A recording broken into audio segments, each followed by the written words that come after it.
Sa linya ngayon si General Jean Fajardo, ang spokesperson po ng PNP. At the same time, siya po ang direktor ng PNP sa Region 3. Magandang umaga po, Ma'am General.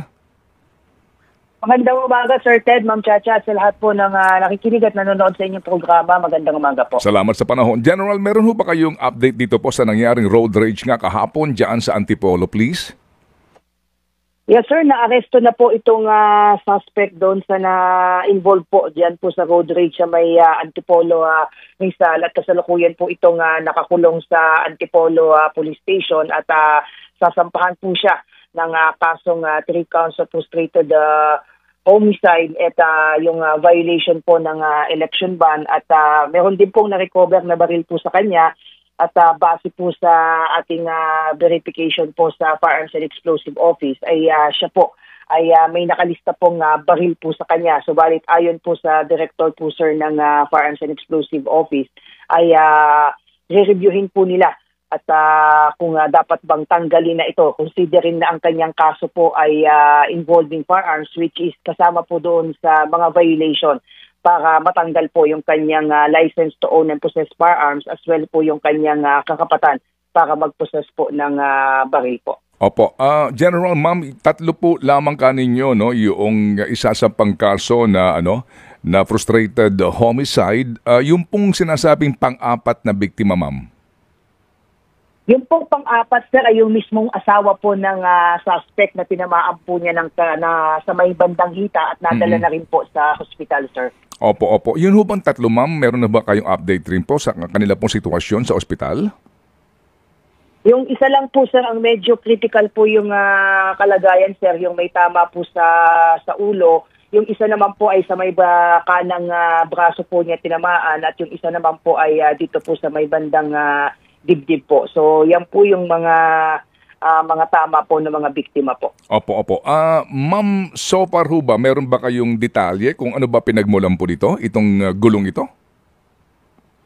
Ayon po sa mga saksi po, sir, at doon sa mga interview po sa biktima at even doon po sa suspect ay accordingly po ay nagkaroon po ng gitgitan at sina-swipe di umano nitong Fortuner na minamaneho po ng suspect itong NMAX na motor po ng biktima, yung anak, at nagsumbong po ito sa tatay, kaya hinabol po nila hanggang sa maabutan daw di umano itong lulan po ng Fortuner diyan po sa pinangyarihan po ng krimen at nagkaroon nga po ng pagtatalo, nagkaroon ng komosyon, nagkasuntukan po yung tatay po ng bata at ang suspect at maya-maya nga po ay pumunot na nga po ng baril po itong suspect at namutok na po. Ayun, opo. So ang sabi po ng firearms ng FEO natin, license naman yung kanyang dalang 9mm po ito. Pero yun nga, no, kahit na license ito, wala pa siyang election exemption, hindi po katwiran yun na mamaril ka na lang kaagad.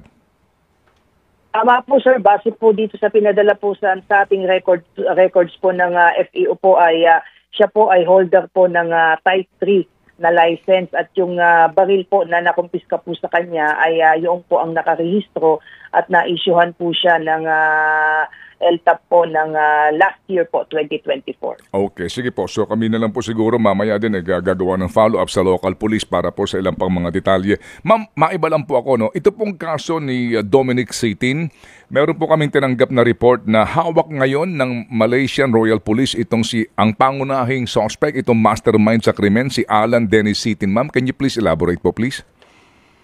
Tama po, sir, nung makareceive po ang Police Regional Office 3 ng information na itong sa ginoong Sitin ay nagtatago po dyan sa Malaysia at using a different name. Dahil kung matatandaan mo, sir Ted, nung nakakaang 2024 ay nagpetition po ang mga abogado po ng biktima para kansilahin po ang kanyang pasaporte at nangyari nga po yun. Kaya po nung makareceive po tayo ng information, ay kaagad po tayong nag-coordinate po sa Office of the Police Attaché para tulungan po tayong tuntunin ang posible niyang kinakoroonan at nakareceive po tayo ng information na itong si Ginoong Sitin ay ibang pangalan at pumupunta doon sa mga basketball games. Kaya nung nakareceive tayo ng information na siya ay pupunta doon sa isang games po na yon ay ginamit po natin yung mga informante po natin at natuntun nga at yung mismong mga Royal Malaysian Police ang nakadampot po sa kanya.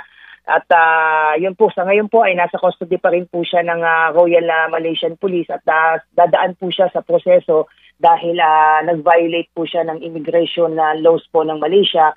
On the part of the Philippine authorities, Sir Ted, ay nakipag-ugnayan na po tayo sa ating embahada sa Malaysia at nakapag-issue na rin po sila ng travel documents at yun na lamang po ang iniintay natin na maisumite po sa Deputy Prosecutor at magdidesisyon po ang Deputy Prosecutor na i-deport po siya at ma-repatriate po para harapin po yung mga kasong kinakaharap niya dito sa ating bansa. Opo, to recall ma'am, ito pong si Dennis Saitin, kinasuhan siya ng murder tapos nagkaroon ho ba ng arraignment nandito bago siya pumuslit?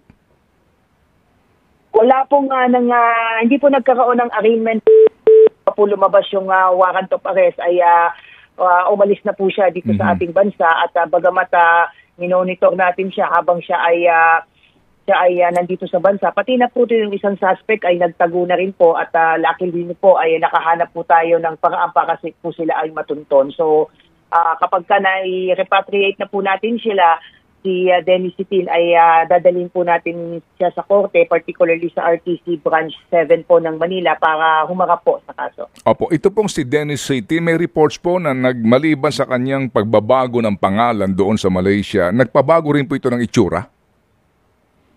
Iba na po yung itsura niya, Sir Ted, doon sa pinakita po sa ating pinadala na video po ng ating police attaché nung siya po ay madampot po. Medyo tumanda na rin po at wala naman po masyadong napalitan po sa kanyang mukha. Although tumanda, humaba po yung buhok at maliban po doon wala po tayong nakikitang masyadong pagbabago po sa kanyang mukha. Compare po dito sa isa pong suspect na obvious po yung pagbabago ng kanyang mukha.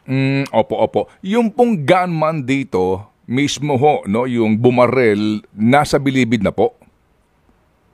Tama po, sir. Siya po ay na-convict po nung 2019 at inamin po niya ang kanyang partisipasyon at inamin po niya na ang kumuha po sa kanya ng serbisyo ay yung pong middleman o yung si Adrian Rementilla po at ang tinuro po niyang nagplano at nagutos ay yung mismong si Dennis Saitin. At yan din po, nung mahuli po natin si Ryan Rementilla o alias Oliver po ay inamin din po niya sa pamamagitan ng isang sulat na siya po ay kasama po sa naging pagpaplano at itinuro din po niya si Dennis Saitin bilang utak po sa pagpatay po sa kanyang kapatid. Opo, si Oliver Fuentes po, ito ho yung mismong triggerman.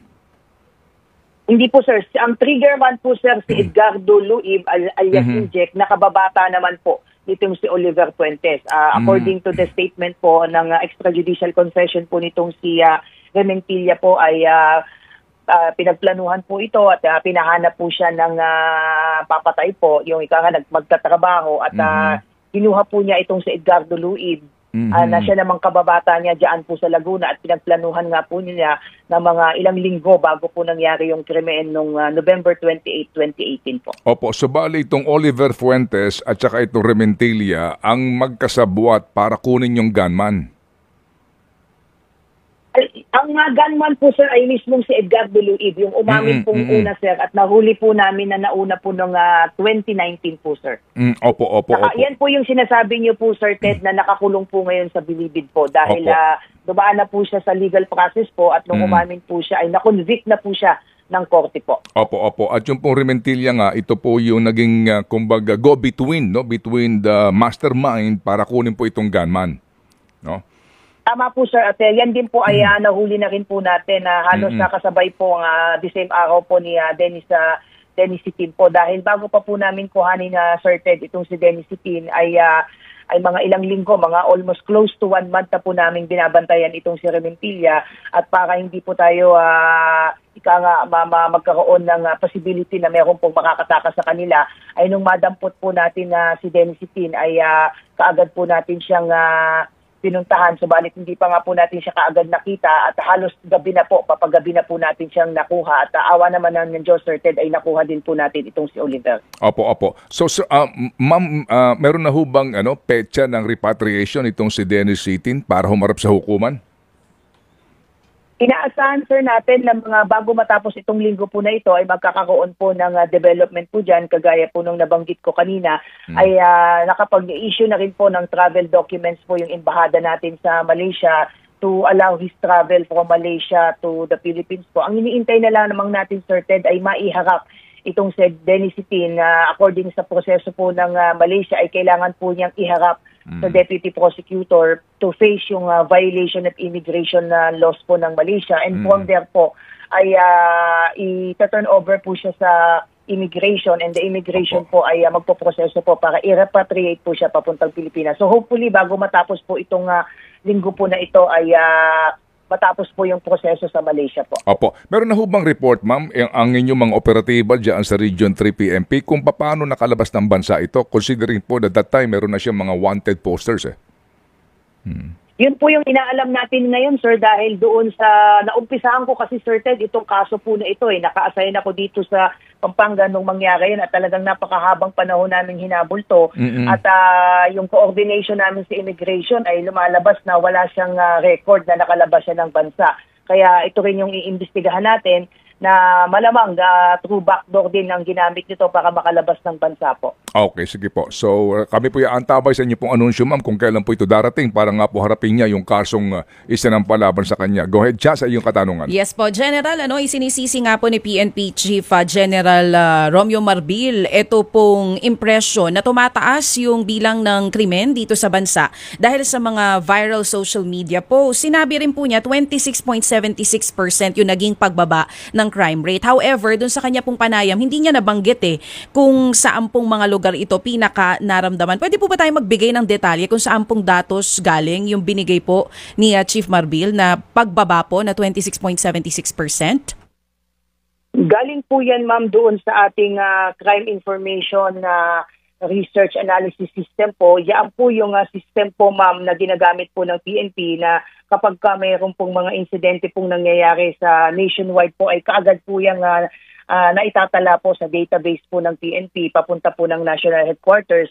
At yan po yung sinasabi po natin na napakahirap pong doktorin o dayain po ito, Ma'am Chacha, dahil system po ito at hindi po natin po pwedeng dayain o manipulahin po itong system po na ito dahil marami pong safeguards para itinker po itong system po na ito. At nationwide po yan, ma'am, yung sinasabi po ng ating Chief PNP at yan naman po ay nationwide nating naitala at ito yung sinasabi po, ma'am, ni Chief PNP na bagamat, classic example, ma'am, itong nangyari na mismong kaso dyan sa Antipolo, yung road rage na talagang kung titignan mo ay million po yung views na yan. So ang perception pong naibibigay po niyan ay talagang magulo dito sa ating Pilipinas dahil nga paulit-ulit at talagang kumakalat itong mga ganitong klaseng incident. Pero kung titignan mo natin, ma'am, sa pangkalahatan, ay talaga naman pong bumaba po yung statistika po ng ating krimen. Oo, sinasabi din po ni Chief Marbil na kailangan ng proactive communication at responsible information sharing. Ano po ngayon ang ginagawa ng inyong ahensya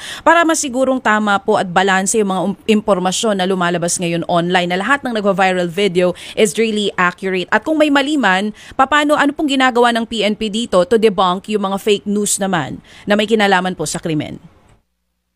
Sa mga ganitong kagayang panayam, Mama Chacha, ay napapaliwanag po natin kung saan nga po nangyayari po ito mga insidente po na to particular. At marami po tayong namomonitor po ng mga insidente ng hindi naman totoo na matagal nang nangyari, in-revive uli po ngayon. Talagang there is a deliberate attempt ka po to paint a picture na magulo po talaga dito sa ating bansa. At tama po kayo, dahil nga po dyan ay nakiusap po yung ating Chief PNP sa ating mga influencer, yung mga social media user po na maging responsable po sa kanilang paglalabas po ng mga balita. At unlike po kasi, Ma'am Chacha, sa mga kagaya po nitong nating panayam sa mga mainstream media ay mataas po talaga yung responsibilidad na inaatang po sa inyo ng ating mga major networks. Unlike po ang mga social media user, kahit sino po ang maglabas diyan, wala po talagang safeguards diyan. Kaya ang pakiusap po natin, sana maging responsable po sila at ibalita lang po at i-share po yung mga totoong balita. At kung hindi po sila sigurado, ay open naman po ang ating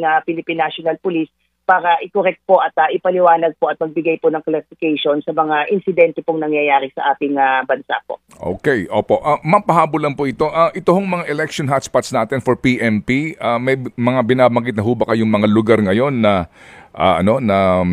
nasa red status and possibly po mai-recommenda ho ba ninyo sa COMELEC na maging under COMELEC control?